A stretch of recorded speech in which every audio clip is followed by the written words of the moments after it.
College campus.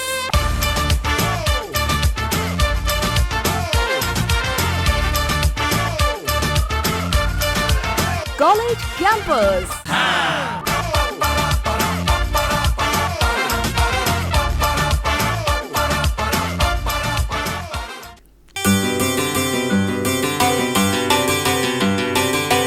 Hello friends, आजच्या college campus या कार्यक्रमात मी सुप्रभा जोशी तुम्हा सगळ्यांचं मनापासून स्वागत करते. You my love, you my dove, you my cuddly pudding pie. तेरे कदमों में दिल रख दूं until I'm gonna die. You my love, you my dove, you my cuddly pudding pie. तेरे कदमों में दिल रख दूं until I'm gonna die.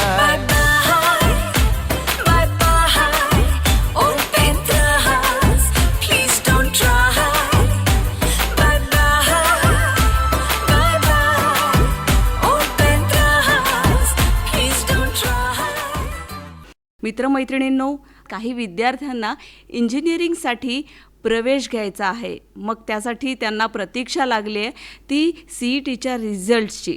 अर्थातच यावेळेस 2 CETच्या परीक्षा घेण्यात आल्या, त्यामुळे त्यांची प्रतीक्षा त्या रिझल्टमुळे अडकून पडलेली आहे. पण आपली तयारी या दिशेने असावी यासाठी आजच्या कॉलेज कॅम्पस या कार्यक्रमात आपण प्राध्यापक सुनील जोशी सरांना बोलावलेलं आहे. गेल्या 25 वर्षांचा त्यांचा शिक्षण क्षेत्रातला अनुभव आहे आणि करिअर गायडन्समध्ये सुद्धा ते मार्गदर्शन करतायत. तर याच अनुषंगाने आपल्याला त्यांच्या अनुभवाचा पुरेपूर फायदा आणि माहिती त्यांच्याकडनं करून घ्यायची आहे. या निमित्ताने आपण सरांना बोलावलेलं आहे. सर, कॉलेज कॅम्पस या कार्यक्रमात तुमचं मनापासून स्वागत आहे. धन्यवाद. सर, मुलांना आता प्रतीक्षा आहे ती CET रिझल्ट आणि त्याच्यानंतर इंजिनिअरिंगचे कॅप राऊंड, ज्यांना इंजिनिअरिंगकडे जायचं आहे त्यांच्यासाठी. तर सुरुवातीचा प्रश्न असा आहे की नेमकं कॅप म्हणजे काय? कॅप म्हणजे सेंट्रलाइज्ड ॲडमिशन प्रोसेस, की या प्रोसेसच्या माध्यमातून राज्यभरातील सर्व government, autonomous, government aided, government unaided आणि प्रायव्हेट अशा सर्व कॉलेजेसची एकत्रितपणे असणारी ही प्रोसेस आहे. या एकाच पोर्टलच्या माध्यमातून सर्व कॉलेजेसची प्रवेश प्रक्रिया ऑनलाईन पद्धतीनं होते. त्यामुळं विद्यार्थ्यांना किंवा पालकांना वेगवेगळ्या कॉलेजेसमध्ये जाऊन प्रत्यक्ष ॲडमिशन घेण्याची गरज पडत नाही. ऑनलाईनच्या माध्यमातूनच ही प्रोसेस पूर्णपणे कंडक्ट होते. बरं, ही जी प्रोसेस आहे कॅप राऊंडची इंजिनिअरिंगसाठीची, ती किती महत्त्वाची आहे? ही प्रोसेस अत्यंत महत्त्वाची आहे, कारण याचे जे वेगवेगळे टप्पे असतात, या टप्प्यांच्या माध्यमातून आपल्या योग्यतेनुसार, आपल्या पर्सेंटाईलनुसार, आपल्या कॅटेगरीनुसार आणि आपल्या फीस स्ट्रक्चरच्या आवश्यकतेनुसार योग्य ते कॉलेज जर आपल्याला मिळवायचं असेल तर ह्या कॅप प्रोसेसमधूनच आपण गेलेलं जास्त योग्य आहे. यातून आपल्याला शासनाच्याही सर्व काही योजना आहेत, स्कॉलरशिप आहेत, याचाही फायदा आपल्याला फक्त कॅप प्रोसेसमधून गेल्यामुळेच होऊ शकतो. आणि जर काहींना कळालं नाही कॅप प्रोसेस नेमकं काय आहे, तर मग त्यांना इंजिनिअरिंगच्या कॉलेजमध्ये ॲडमिशन मिळत नाही का? असं नाही आहे, ॲडमिशन मिळतं, पण डायरेक्ट जे नॉन कॅप सीट असतात किंवा मॅनेजमेंट सीट्स असतात तिथे एकतर शासकीय योजनांचा फायदा मिळत नाही, फी स्ट्रक्चर खूप जास्त असतात आणि ते सर्व पालकांना शक्य नसतं. बरोबर. त्यामुळं आपण कॅप प्रोसेसमधून जाणं जास्त योग्य आहे. म्हणजे थोडक्यात तुम्ही जर कॅप राऊंडला सामोरं गेला नाही तर तुम्हाला मॅनेजमेंटमधूनच कुठल्याही कॉलेजमध्ये ॲडमिशन मिळू शकतं. तर या प्रोसेसमध्ये जेव्हा कॅप रजिस्ट्रेशन आपण करतो तर तेव्हा आधी तर किती राऊंड्स असतात त्याच्याबद्दलची माहिती सांगाल आणि रजिस्ट्रेशन करताना कुठली काळजी घ्यावी विद्यार्थ्यांनी? या कॅप प्रोसेसचे विविध टप्पे आहेत. बरं. यामध्ये सगळ्यात पहिल्यांदा की आता लवकरच CETचे रिझल्ट जाहीर होतील आणि CETचे रिझल्ट आल्याच्या नंतर त्या विद्यार्थ्यांना त्यांचे पर्सेंटाईल कळतील. बरं. पण हे जे पर्सेंटाईल आहेत ते ज्या सर्वांनी परीक्षा दिली त्या सर्वांचं एकत्रितपणे मिळालेले पर्सेंटाईल आहेत. MST CET परीक्षेच्या माध्यमातून इंजिनिअरिंग, फार्मसी, फूडटेक, ॲग्रिकल्चर अशा विविध क्षेत्रामध्ये प्रवेश दिले जातात. त्यामुळं रिझल्टच्या नंतर ह्या वेगवेगळ्या रजिस्ट्रेशन प्रोसेस सुरू होतात. आता इंजिनिअरिंगची कॅप प्रोसेस वेगळी. रजिस्ट्रेशनसाठी साधारणतः एक 8 ते 10 दिवसांचा कालावधी आपला दिला जातो. ह्या सगळ्यात महत्त्वाचा हा टप्पा आहे. जर एखाद्या विद्यार्थ्यानंही रजिस्ट्रेशन केलेलं नसेल तर तो या कॅपमधल्या पुढच्या कुठल्याही राऊंडमध्ये सहभागी होऊ शकत नाही. आणि त्यासाठी हे रजिस्ट्रेशन करताना विद्यार्थ्यांनी खूप काळजी घेणं गरजेचं आहे. विशेषतः स्वतःची जी संपूर्ण माहिती आहे, मग ते नेम असेल किंवा कॅटेगरी असेल, ह्या सर्व गोष्टी ज्या आहेत ह्या सर्व गोष्टी काळजीपूर्वक भरणं गरजेचं आहे. याच रजिस्ट्रेशनच्या स्टेपमध्ये त्याचं डॉक्युमेंट व्हेरिफिकेशन पण होतं आणि त्यामुळं ही प्रोसेस सुरू होण्यापूर्वीच विद्यार्थ्यांनी सर्व जे काही आवश्यक कागदपत्र आहेत, डॉक्युमेंट आहेत ते तयार ठेवावेत. पहिली स्टेप असते ती रजिस्ट्रेशन अँड डॉक्युमेंट व्हेरिफिकेशन. बरं. हे डॉक्युमेंट व्हेरिफिकेशन साधारणतः एक 10 ते 15 दिवसाचा कालावधी त्याला दिला जातो. डॉक्युमेंट व्हेरिफिकेशन झाल्याच्या नंतर एक प्रोव्हिजनल मेरिट लिस्ट लागते. ही प्रोव्हिजनल मेरिट लिस्ट त्याच्यात जर काही विद्यार्थ्यांचं करेक्शन असेल तर त्यासाठी 1-2 दिवसाचा वेळ दिला जातो आणि त्याच्यानंतर फायनल मेरिट लिस्ट लागते आणि या मेरिटप्रमाणेच पुढचे कॅप राऊंडची ॲडमिशन प्रोसेस पूर्ण होऊन जाते. आता हे डॉक्युमेंट व्हेरिफिकेशन आणि रजिस्ट्रेशन ही प्रोसेस पूर्णपणे ऑनलाईन आहे. अच्छा. याच्यामध्ये 2 मोड त्यांनी दिलेले आहेत. ऑनलाईन मोडमध्ये आपण फॉर्म भरणे आणि जे डॉक्युमेंट व्हेरिफिकेशन आहे एक तर नियरेस्ट FC सेंटरला जाऊन फिजिकली त्याचं व्हेरिफिकेशन करणे. प्रत्येक जिल्ह्याला वेगवेगळे फेलिसिटेशन सेंटर दिलेले आहेत. तिथे जाऊन आपण डॉक्युमेंट व्हेरिफिकेशन करू शकतो किंवा स्क्रुटिनीच्या माध्यमातून ऑनलाईन मोडमध्येही आपण डॉक्युमेंट व्हेरिफिकेशन करू शकतो. तर हा टप्पा सगळ्यात जास्त महत्त्वाचा आहे या कॅप राऊंडमध्ये. अगदीच आहे. याच्यामध्ये जे विविध डॉक्युमेंट्स लागतात, मुख्यतः कोणते डॉक्युमेंट लागतील ते मी एक त्यामध्ये सांगतो की सर्वच कॅटेगरीसाठी त्यांचं 10th मार्कशीट, त्यांचं 12th मार्कशीट, MST CETचं स्कोअर कार्ड, JEE मेन्सचं स्कोअर कार्ड, डोमासाईल सर्टिफिकेट, ह्या सगळ्यांसाठी लागणारे कॉमन डॉक्युमेंट्स आहेत. बरं. त्यानंतर जे वेगवेगळ्या कॅटेगरीजचे स्टुडंट आहेत, मग कॅटेगरी वाईज लागणारे समजा OBC असेल, NT असेल, VJ असेल, यांच्यासाठी caste certificate, non creamy layer certificate याची आवश्यकता असते. SC STसाठी फक्त कास्ट सर्टिफिकेट आणि व्हॅलिडिटी, नॉन क्रिमिलियरची गरज नाही. EWSसाठी विशेषतः 1 एप्रिल 2026च्या नंतर काढलेलं, कारण बरेच जणांनी काय केलं असतं, फॉर्म भरताना मागच्या नोव्हेंबर-डिसेंबरमध्ये सर्टिफिकेट काढून ठेवलेले असतात. त्यामुळं 1 एप्रिल 2026च्या नंतर काढलेलं म्हणजे आर्थिक वर्ष 2025-26चं लेटेस्ट EWS सर्टिफिकेट आणि इन्कम सर्टिफिकेट हे आवश्यक असतं. EWS सर्टिफिकेटमध्येही 2 फॉर्मॅट आहेत. स्टेटचा फॉर्मॅट वेगळा आहे, नॅशनलचा फॉर्मॅट वेगळा आहे. तर कॅप राऊंडची जी MST CETची प्रोसेस आहे त्याच्यामध्ये स्टेटच्या फॉर्मॅटमधलं EWS सर्टिफिकेट लागतं आणि नॅशनल कॉलेजेसची जी जोसा काउन्सिलिंग प्रोसेस आहे त्याच्यामध्ये सर्व सर्टिफिकेट्स हे नॅशनल फॉर्मॅटमधले लागतात. बरं. तर यातली कुठली कागदपत्र जी आहेत की आपल्याला काही कारणामुळे आत्ता अवेलेबल नसतील पण आपल्याकडे आहे ते, तर ती आपल्याला नंतर सुद्धा सबमिट करता येतील, ती कुठली कागदपत्र? शक्यतो कास्ट व्हॅलिडिटी सर्टिफिकेट हे थोडंसं टाईम कन्झ्युमिंग प्रोसेस आहे ते सर्टिफिकेट येण्याची. बरं. ते जर सर्टिफिकेट अवेलेबल नसेल तर तुम्हाला त्यामध्ये ऑप्शन दिलं जातं की अप्लाइड बट नॉट अवेलेबल. अशा वेळी ती आपण जे काही ॲप्लिकेशन नंबर आणि डेट आहे ती टाकली तर एक साधारणतः 1-2 महिन्याचा कालावधी त्या पूर्ण प्रोसेसमध्ये ते सर्टिफिकेट नंतर सबमिट करण्यासाठी आपलं दिलं जातं. पण बाकीचे सर्व सर्टिफिकेट मात्र अगोदरच आपल्याकडे असणं आवश्यक आहे. अगदीच आहे.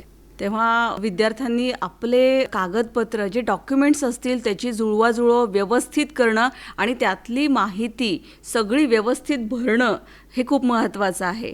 तर हे जे कॅप राऊंड आहेत तर त्याचे किती टप्पे आपल्याला सांगता येतील? त्याच्यामध्ये स्पॉट राऊंड हाही शब्द आम्ही ऐकतो, तर तो याच राऊंडमध्ये येतो का? हो.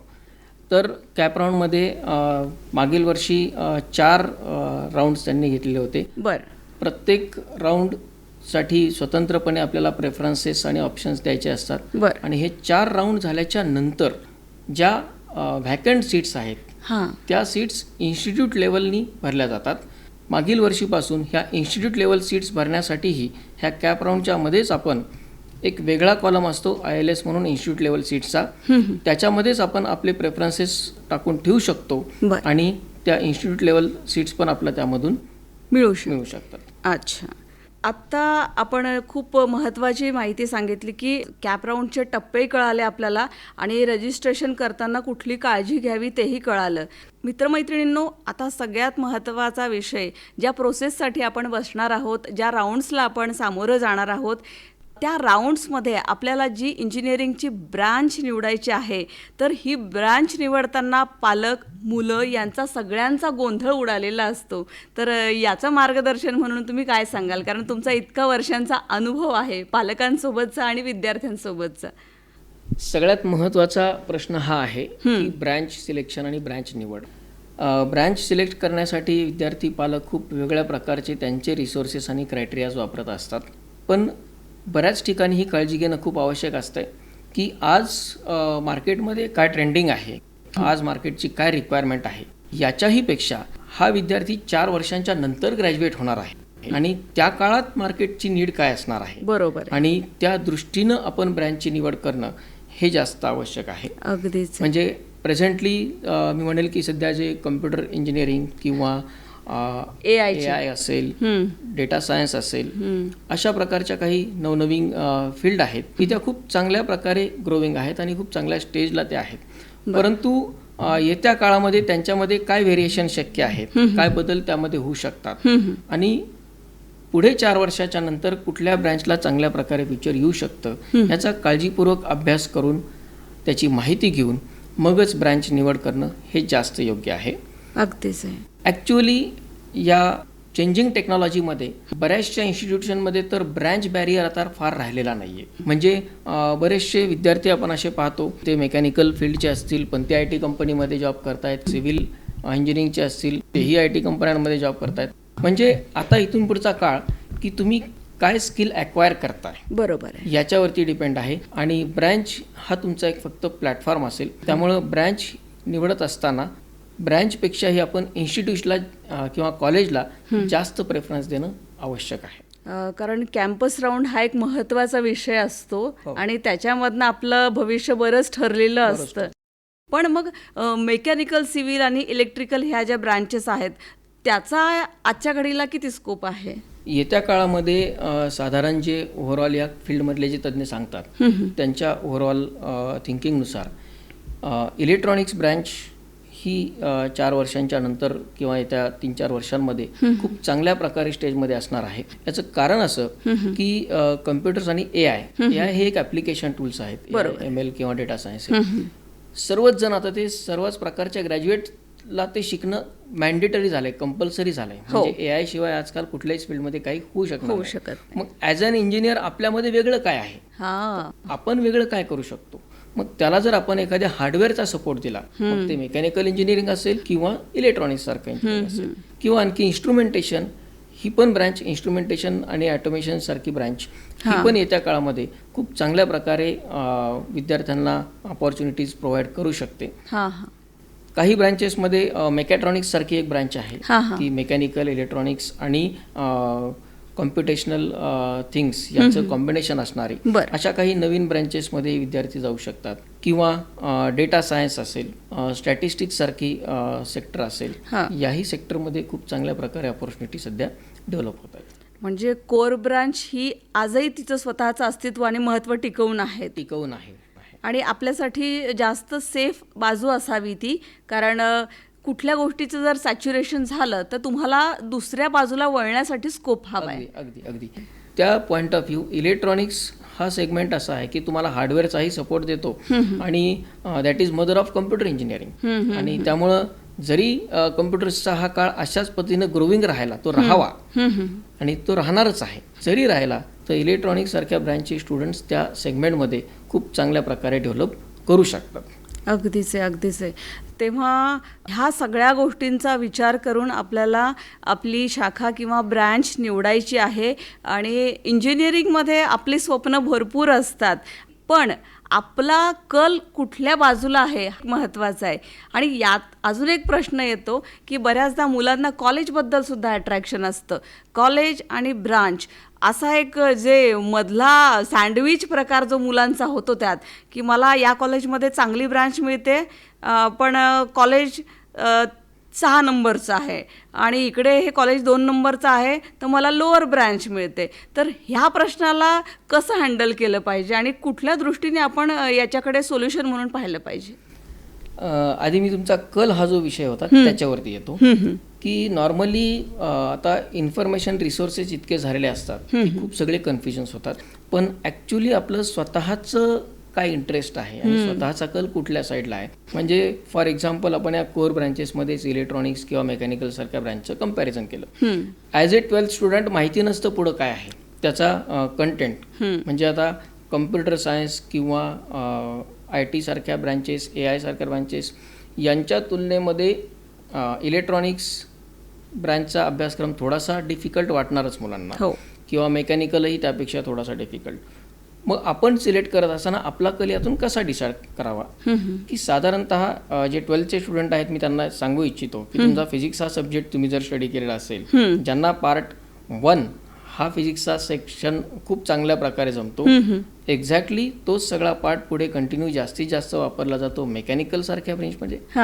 आणि ज्यांना फिजिक्स 2 सेमी कंडक्टर्स, इलेक्ट्रोमॅग्नेटिझम वगैरे हा सगळा सेगमेंट आहे, तो आहे तो इलेक्ट्रिकल इलेक्ट्रॉनिक्स या प्रकारामध्ये. त्यामुळे ह्या आपण स्टडी केलेल्या सब्जेक्टवरून सुद्धा आपण कम्पेअर करू शकतो की आपल्याला काय इझी आहे, काय डिफिकल्ट आहे. बरोबर. तर हे फार महत्त्वाचं आहे. आणि जेव्हा आपण करिअरच्या दृष्टीने ब्रँचची निवड करतो तेव्हा जर तुम्ही कम्प्युटर सायन्ससारख्या किंवा AI वगैरे अशा ज्या ब्रँचकडे आपण पाहतो तेव्हा त्यातल्या जॉब आणि त्यातली जी आपली बैठकी व्यवस्था असते, तुमची 12-12, 14 तास तुम्हाला एकत्र किंवा एकटं बसून ते सगळं काम करावं लागतं, तर त्याची तयारी लागते. तर आपली तेवढी कॉन्सन्ट्रेशन लेवल आहे का, पेशन्स आहेत का, हां, आणि आपलं नेमकं पर्सनॅलिटी कशी आहे, फील्ड वर्कवरती जास्त काम करू शकतो, सिटिंगमध्ये जास्त काम करू शकतो, याही सगळ्या गोष्टींचा विचार होणं आवश्यक असतं. म्हणजे जसं सिव्हिल झालं किंवा मेकॅनिकल झालं किंवा प्रोडक्शन झालं, इन्स्ट्रुमेंटल झालं, जिथे आपल्याला फिजिकली सगळी धावपळ करावी लागते, जिथं अभ्यास तर असतोच पण फिजिकली धावपळही भरपूर असते. हाही एक सिव्हिल ब्रँचबद्दल थोडासा गैरसमज आहे की सिव्हिल ब्रँचमध्ये आता खूप सगळे बदल झालेले आहेत. आणि पूर्वी जसं होतं की खूप सगळं फील्ड वर्क जास्त काम करावं लागतं किंवा मुलींना ते थोडंसं जास्त मुलींच्या दृष्टीनं तो विचार केला जातो. आता तसं फार राहिलेलं नाही आहे. सिव्हिल इंजिनिअरिंगच्या सुद्धा भरपूर मुली आणि विद्यार्थी असे असतात की त्यांना ऑफिसमध्ये बसून पण त्याचं वर्किंग करता येतं. त्यांचे जॉब प्रोफाईल ते काय सिलेक्ट करतात, त्याच्यामधलं त्यांचं स्पेशलायझेशन काय आहे, डिझायनिंगसारखं स्पेशलायझेशन असेल, त्यांनाही खूप चांगल्या ऑपॉर्च्युनिटीज आहेत. आणि इन्फ्रास्ट्रक्चर डेव्हलपमेंट तर ऑल ओव्हर द वर्ल्ड कायमस्वरूपी होत राहणार आहे. त्यामुळे ह्या कोअर ब्रँचेस ज्या आहेत, ह्या कोअर ब्रँचेसचा एक कॉन्स्टंट ग्राफ आहे. खूप अप नाही, खूप डाऊन नाही, पण एक कॉन्स्टंट रेशोने त्या चालत राहतात. म्हणजे त्याच्यात व्हेरिएशन्स फार येत नाहीत, अप अँड डाऊन्स असे दिसत नाहीत. अप अँड डाऊन दिसत नाही. बरोबर. मग पुन्हा एकदा वळताना तेच की ब्रँच चांगली मी निवडावी का कॉलेज चांगलं निवडावं, याबद्दल काय सांगाल? आता याच्यामध्ये फर्स्ट थिंग की 2-3 कन्फ्युजन्स असतात. टॉप कॉलेज लोअर ब्रँच की लोअर कॉलेज टॉप ब्रँच. तर माझं म्हणणं असं असेल की एखाद्या लोअर लेवल कॉलेजला तुम्ही टॉपची म्हणजे तुम्हाला पाहिजे असणारी CST ब्रँच तुम्ही सिलेक्ट करण्यापेक्षा टॉप कॉलेजला थोडीशी ॲव्हरेज किंवा लोअर रेंजची ब्रँच सिलेक्ट करणं कधीही फायदेशीर आहे. याचं कारण मगाशी जसं मी सांगितलं की ब्रँच बॅरियर आता राहिलेला नाही आहे, पण इन्स्टिट्यूट, तुमचं सराउंडिंग आणि तुम्हाला तिथलं मिळणारं पूर्ण जे नेटवर्क आणि ॲटमॉस्फिअर आहे, याच्यामधून तुमची जी होणारी डेव्हलपमेंट आहे ती डेव्हलपमेंट जास्त महत्त्वाची आहे. पहिले तुम्ही कुठल्याही ब्रँचचे असा, इतर ब्रँचमध्ये तुम्हाला स्विचिंग करणं खूप इझिली पॉसिबल आहे. जसं मेकॅनिकलच्या स्टुडंटला रोबोटिक्स, ऑटोमेशन सारख्या सेगमेंटमध्ये आहे किंवा तेही IT मध्ये जाऊ शकतात. त्यामुळं सगळ्यात इम्पॉर्टंट आहे की तुम्हाला चांगल्या प्रकारचं इन्स्टिट्यूट तुम्ही सिलेक्ट करणं. त्याचा आणखी एक बेनिफिट असा असतो की जे टॉप रेंजचे इन्स्टिट्यूट आहेत त्यामध्ये कॅम्पस प्लेसमेंटसाठी खूप टॉप लेवलच्या इंडस्ट्रीज समोर येतात आणि मग तीही एक तुम्हाला मिळणारी चांगल्या प्रकारची ऑपॉर्च्युनिटी असते. आणि त्यामुळं टॉप कॉलेज लोअर ब्रँच हा प्रेफरन्स जास्त प्रमाणात ठेवावा असं मी सांगेन. यात शक्यतो चॉईसेस किंवा प्रेफरन्सेस येताना 3 स्टेजमध्ये आपण आपले चॉईसेस अरेंज करू शकतो. एक म्हणजे आपलं ड्रीम, सेकंड थिंग म्हणजे आपलं टार्गेट आणि थर्ड थिंग म्हणजे सेफ. हो, कारण ड्रीम खूप काही आहे परंतु तिथपर्यंत आपल्याला ते आपल्या पर्सेंटाईलनुसार कदाचित मिळेल किंवा नाही मिळेल. बरोबर. मग आपलं त्यातल्या त्यात ॲव्हरेज टार्गेट काय आहे, मग हे ॲव्हरेज टार्गेट. त्यामुळे प्रेफरन्सेस टाकत असताना आपण आपल्या पर्सेंटाईलपेक्षा किंवा मेरिट नंबरपेक्षा वरच्या रेंजचे पण काही पर्सेंटाईल प्रेफरन्सेस टाकावेत. आपल्या रेंजमधलेही काही टाकावेत आणि सेफ म्हणून काही प्रेफरन्सेस हे आपल्या खालच्या रेंजचे पण टाकावेत. म्हणजे मला जर 85% आले असतील तर मी 80 पासून कॉलेजेसची सुरुवात करायला पाहिजे, 80 ते मी 90 90 पर्यंत किंवा 95 पर्यंत. 95 पर्यंत करू शकता. बरोबर. कारण खूप सगळे प्रेफरन्सेस देण्याची आपल्याला संधी असते. 300 प्रेफरन्सेस आपण देऊ शकतो बरोबर आहे. राऊंडसाठी. पण मी जर 85% असेल आणि मी अगदी 99चे कॉलेज चूज केले तर तिथे मला लागण्याची संधी पण नाही. प्रॅक्टिकली नाहीच. बऱ्याच वेळा असं पाहण्यात येतं की जसं तुम्ही म्हटलं की 80% स्टुडंट असतो आणि तो 99.9 चे पण प्रेफरन्सेस टाकतो. ते प्रॅक्टिकली पॉसिबल नाही आणि त्यामुळे असे प्रेफरन्सेस टाकू नयेत. थोडंसं आपल्या पर्सेंटाईलपेक्षा 5 to 7% जास्त असणं टाकणं योग्य आहे. अगदीच आहे. पुन्हा लिस्टवर सर जेव्हा आपण हे कॉलेजची मेरिट लिस्ट टाकत असतो तर तेव्हा बऱ्याच जणांना असं वाटतं की 100-150 कॉलेज टाकले म्हणजे आपला कुठंतरी लागून जाईल. हा एक जो प्रकार आहे तर काय वाटतं की आपण मोजके आपल्या पर्सेंटाईलला पाहून जर आपण टाकले तर त्याच्यामध्ये जास्त चांगलं कॉलेज मिळण्याचे चान्सेस आहेत का आपण एक 100 ऑप्शन्स दिलेच पाहिजेत, असं काय आहे? त्याच्यामध्ये एक तर रॅन्डमली 100-150 वगैरे ऑप्शन्स देणं हे तर पूर्णपणे चुकीचं आहे. बरेच विद्यार्थी काय करतात, 4 राऊंड आहेत, पहिल्या राऊंडला काय करू आपण ट्रायलमध्ये 150-200 ऑप्शन टाकून ते कुठल्याही क्रमाने टाकतात, त्याचा काहीही रेफरन्स ठेवत नाहीत. आणि मग त्या ट्रायलमध्ये होतं असं की ॲक्च्युअली सगळ्यात जास्त महत्त्वाचा असतो तो फर्स्ट राऊंड. कारण फर्स्ट राऊंडमध्ये सगळ्या सीट्स एम्प्टी आहेत आणि त्या सर्व सीट्ससाठी आपण फॉर्म भरतोय. त्या ठिकाणी आपण खूप काळजीपूर्वक फॉर्म भरणं गरजेचं असतं की रॅन्डमली कसेही आणि कितीही प्रेफरन्सेस टाकण्यापेक्षा आत्ता सांगितल्याच्या 3 लेवल आहेत, ड्रीम, टार्गेट अँड सेफ. यानुसार जर आपण टाकले की आपले पर्सेंटाईल किती आहे, आपल्याला कुठल्या ब्रँचेससाठी रिक्वायर आहे. बऱ्याच वेळा काय होतं की फर्स्ट राऊंडमध्ये आपल्याला काहीतरी मिळतं, नंतर असं वाटतं की अरे याच्यापेक्षा जे पाहिजे होतं ते खाली गेले, ती आपली अपॉर्च्युनिटी मिस होते. हो. आणि तो जो रिग्रेट असतो त्याला नंतर कमबॅक करण्यासाठी मग खूप अडचणी येतात. त्यामुळं फर्स्ट राऊंड हा सगळ्यात जास्त काळजीपूर्वक भरण्याचा आहे. आपले पर्सेंटाईल आणि आपली रिक्वायरमेंट याच्यानुसार खूप लिमिटेड म्हणजे खूप कमीच प्रेफरन्सेस द्यावेत असंही नाही आहे. 100-120 पर्यंत तुम्ही प्रेफरन्सेस दिले तरी चालेल, पण ते विचारपूर्वक केलेले असावेत. आणि तेव्हा आपल्याला कॉलेज पण निवडताना पाहावं लागतं आणि ब्रांचेससुद्धा, म्हणजे एका कॉलेजमध्ये 6 ब्रांचेस आहेत, तर मी मॅक्सिमम किती ब्रांचपर्यंत खाली जर मला कम्प्युटर सायन्स पाहिजे पण तिथलं थोडं मेरिट हाय असेल तर मी IT पर्यंत येईल, ITच्या नंतर मग इलेक्ट्रॉनिक्सपर्यंत जाईल, तर मला खाली किती ब्रांचपर्यंत खाली उतरायचे हे सुद्धा पाहावं लागतं प्रत्येक. आणि तेवढे ऑप्शन्स त्या कॉलेजचे जातील आपले. बरोबर. म्हणजे एक कॉलेज आणि 5 ब्रांच म्हणजे आपले 5 प्रेफरन्सेस गेले. तर याच्यामध्ये सर आता समजा मला पहिल्या राऊंडमध्ये मिळालेलं आहे कुठलं कॉलेज आणि मला असं वाटलं की नाही मला अजून थोडंसं बेटर कॉलेजमध्ये चांगली ब्रांच अजून मिळू शकते का, हे करायचं असेल तर मग हे टप्पे कसे असतात, पहिला, दुसरा, म्हणजे कुणी शेवटच्या राऊंडपर्यंत कुणी जावं, अगदी स्पॉट राऊंडपर्यंत कुणी जावं असं तुम्हाला वाटतं? फर्स्ट राऊंडचे जेव्हा आपण प्रेफरन्सेस भरतो ते प्रेफरन्सेस भरल्याच्या नंतर 1-2-3 दिवसामध्ये त्याची अलॉटमेंट येते. नॉर्मली या अलॉटमेंट आपल्या प्रेफरन्स वाईज असतात, म्हणजे पहिला प्रेफरन्स आपला, दुसरा, तिसरा, चौथा या क्रमाने असतात. म्हणून मग अशी म्हटलं की प्रेफरन्स काळजीपूर्वक टाकावे लागतात. आता समजा आपल्याला एक 25 नंबरचा प्रेफरन्सची XYZ कॉलेजची कुठली तरी ABC ब्रँच मिळाली आणि आपल्याला असं वाटतं की आपल्याला याच्यापेक्षा काहीतरी बेटर मिळावं अशी आपली इच्छा आहे. तर त्यासाठी आपला 2 ऑप्शन्स तिथे देतात, एक म्हणजे फ्रीज आणि दुसरं म्हणजे बेटरमेंट.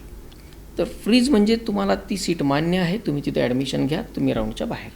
अच्छा, फ्रीज केलं तर तुम्ही ती सीट कन्फर्म केली. पण जर तुम्ही बेटरमेंट हे ऑप्शन चूज करतायत तर त्यासाठी 1000 रुपीज नॉमिनल फीस ते फक्त चार्ज करतात. पण बेटरमेंटला जर आपण गेलो तर आपली ही सीट रिझर्व राहते आणि आपण पुढच्या राऊंडला जाऊ शकतो. म्हणजे आपण रुमाल टाकून ठेवलेला असतो. अगदी बरोबर. बसमध्ये आपण तो रुमाल टाकून ठेवला आणि आपली सीट रिझर्व झाली. पण बऱ्याचदा काय होतं की ती सीट रिझर्व झाली, मग सेकंड राऊंडला फॉर्म भरताना पुन्हा काही जण गडबड करतात आणि जे मिळालंय त्याच्यापेक्षा लोअर काहीतरी टाकतात. जर सेकंड राऊंडला तुम्हाला दुसरी सीट मिळाली तर पहिली सीट गेली आणि दुसरी सीट नाही मिळाली तर पहिली सीट तुमची सेफ आहे. म्हणजे एक विद्यार्थीला एकच सीट त्या ठिकाणी मिळणार आहे. बरोबर. त्यामुळं फर्स्ट राऊंडला जर तुम्हाला एखादं सीट अलॉट झालेलं असेल तर सेकंड राऊंडसाठी बेटरमेंटला फॉर्म भरत असताना आणखी जास्त काळजी ही घ्यायची आहे की जे मिळालं आहे त्यापेक्षा बेटरच प्रेफरन्सेस टाकायचे. हां, म्हणजे मला 26 नंबरचं मी भरलेल्या फॉर्ममध्ये कॉलेज लागलं असेल तर मी वरच्या 25साठी विचार करावा. अगदी आणि त्याच्या खालच्या कॉलेज गेले तर डेफिनेटली मला सेकंड राऊंडमध्ये लोअर कॉलेजेस मिळणार आहे. अगदी अगदी बरोबर बरोबर. तर विद्यार्थ्यांनी जेव्हा बेटरमेंटला जायचं आहे तेव्हा हा विचार नक्कीच लक्षात घ्यायला पाहिजे. बरं, बऱ्याचदा असं होतं की पहिल्या आणि दुसऱ्या राऊंडमध्ये तेच कॉलेज आपल्याला अलॉट होऊन जातं. मग अशांनी तिसऱ्या राऊंडपर्यंत जावं, कसं करावं, म्हणजे काय असतं ह्याची, म्हणजे वेटिंग म्हणजे वाट पाहावी का जावं एखादं बघू म्हणून? महत्त्वाचं म्हणजे की ज्यांना पेशन्सली असं वाटतंय की नाही काहीतरी चान्स मिळू शकतो अशांनीच फक्त त्यामध्ये करावं. पण जर खूप काही चान्सेस वाटत नसतील तर त्याचे प्रॉब्लेम्स असे असतात की काही ठिकाणी हॉस्टेल इंटेकचे प्रॉब्लेम असतात, विशेषतः मुलींसाठी. बरोबर आहे. मुलांना हॉस्टेल अलॉट नाही झालं तर ते इतर ठिकाणी त्यांचं अकोमोडेशन करू शकतात. पण जे आपल्याला सीट मिळालेलं आहे मग त्यांचे हॉस्टेल इंटेक किती आहे, तिथे फॅसिलिटीज अवेलेबिलिटी किती आहे, ती जर भरपूर प्रमाणात असतील तर बिनधास्त तुम्ही 3ऱ्या-4थ्या राऊंडपर्यंत जा. बरं, स्पॉट राऊंडचे फायदे आणि तोटे काय सांगता येईल? स्पॉट राऊंड म्हणजे लॉटरीज आहे.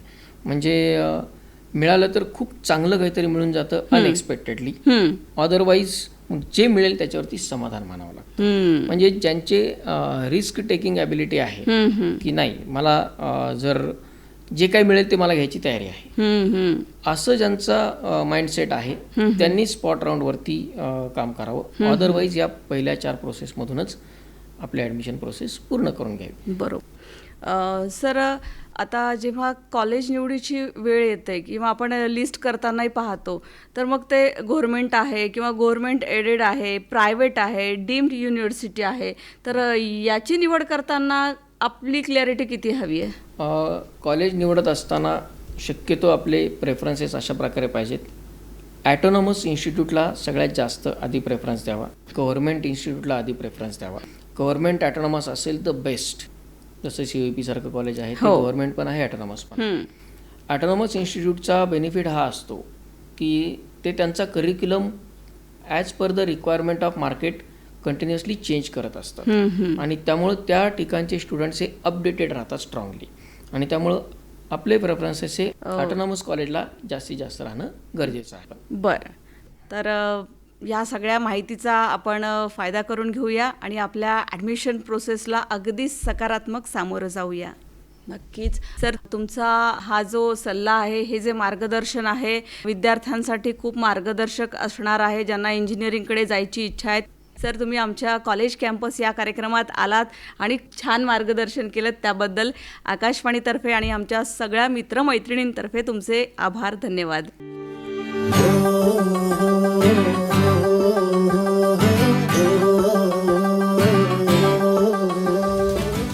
तेव्हा मित्रमैत्रिणींनो, आजच्या कॉलेज कॅम्पस या कार्यक्रमात आता इथेच थांबूया. मी सुप्रभा जोशी पुन्हा तुमच्या भेटीला येणार आहे येत्या गुरुवारी सकाळी 10:30 ते 11 या वेळेत कॉलेज कॅम्पस या कार्यक्रमात. तोपर्यंत बाय. College campus.